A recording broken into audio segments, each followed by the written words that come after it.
ahead, Donald Trump is here. President Obama just got some bad news. Is it fair? And who is Donald Trump calling a sick puppy? Donald Trump next. President Obama's approval rating is taking a nosedive. A new McClatchy-Marist poll showing the president's approval plunging 9 points since April to a very grim and unimpressive 41%. Now, that is almost the lowest in 2 years. The poll also showing only 37% approve of President Obama's handling of the economy. And tomorrow, the president kicking off a series of speeches on the economy. So can he change Americans' opinions? Donald Trump joins us. Nice to talk to you, Donald. Hi, Greta. So the president's approval rating going down to 41% since a 51% in April. Why?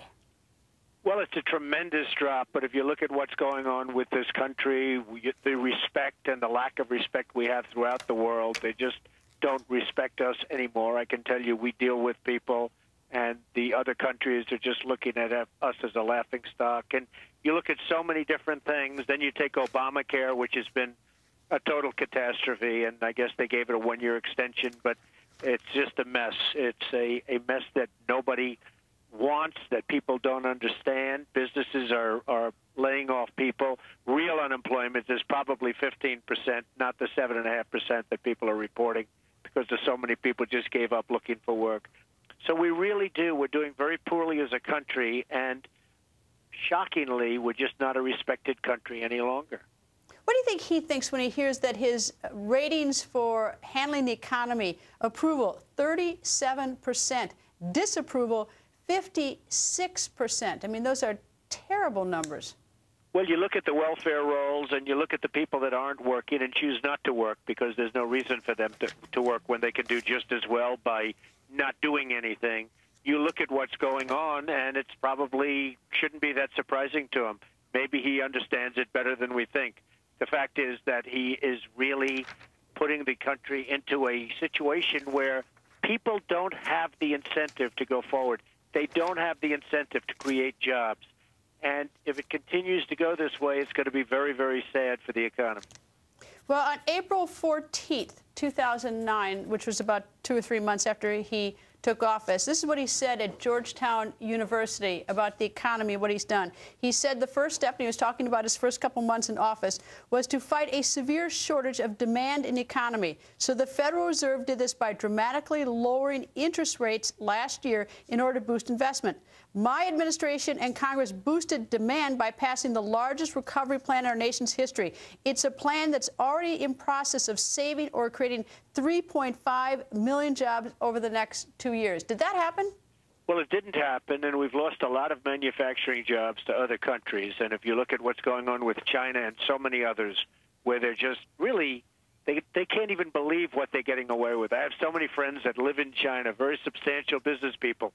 They cannot believe what the Chinese politicians, if that's what you'd like to call them, are doing to our politicians or our leaders. And they can't believe what they're getting away with. So, you know, if you're going to have a situation like that, things are not going to be good in this country. He talks about in this speech, this is in 2009, and I only look at it, try to think of, like, you know, what was he telling us, what was he saying then, and where are we? And he says that I absolutely agree that our long-term deficit is a major problem that we have to fix. What's happened to our long-term deficit since he took office in the first term? Well, we're at $17 trillion right now. If you look at the kind of dollars that we owe, $17 trillion. We have huge yearly deficits, and we don't have the jobs, and we're not manufacturing. You know, we used to manufacture. We used to be the great manufacturer of the world. We're not doing that anymore. Healthcare, all important. Everything's important, but manufacturing brings dollars in. We're not manufacturing anymore. You know, if you're at 35,000 feet in a plane and you hit turbulence, you can recover. If you're at 1,000 and you hit turbulence, it's harder to recover. I mean, we're in a very bleak position. Is there a way for our economy to recover in the short run and really get revved up, or do we have to rethink everything? Well, you're going to have to rethink everything. This is a country with tremendous potential, but it needs the right leadership. You have to rethink. We have to get this country started again. You know, other countries are out entrepreneurial. You know, you take the word entrepreneur. We're being outfoxed at every corner. We used to be the greatest. We used to have the right people negotiating for us. We don't have the right people negotiating any longer. And we have to become a wealthy country again, because if we're not, we cannot take care of Social Security. We can't take care of health care and Medicare and Medicaid and all of the things that everybody wants and rightfully want, we can't take care of them, Greta. Do you see the president as doing more of the same, or do you think as he marches out in the next week or so with his economic speeches, you see he's going to give us a new direction or a new remedy? Well, I hope he goes a new direction because the old direction isn't working, and we have to incentivize this country to go back to work, and that means individuals.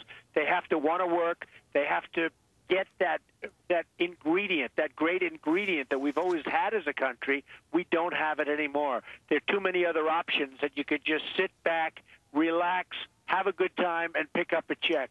You have to get people wanting to work again, and that's not what's happening in this country. All right, let me talk about your city, the city of New York. Today, mayoral candidate Anthony Weiner speaking today with his wife at his side. Did you see it, and what did you think? Well, I did see it, and I know Anthony Weiner. I've known him for a long time, and he's a very sick puppy. There's no question about it. He's got a perversion. If you believe in the doctors of the world, it's very, very hard to reverse perversion. And, they say 100%. That means 100% you're not going to get better. Now, we have this man running for mayor. He's a sick puppy, and let's see what happens. It's hard to believe he's doing okay in the polls, much to the surprise of a lot of people. He's doing okay in the polls. But his wife was impressive today. She came out in favor. But what happened, as you know, is that he was texting long after they caught him. He was supposed to stop, and he said he was going to stop. And all of a sudden, somebody came out, one of the many women that, by the way, could have been underage, could have been anybody. He didn't even know who they were. But he's texting, and in the worst way, with photographs of horrible things. And he's doing this long after he said he wasn't going to be doing it anymore. He's a sick guy. Donald, thank you as always. All right. Thank you very much, Greta.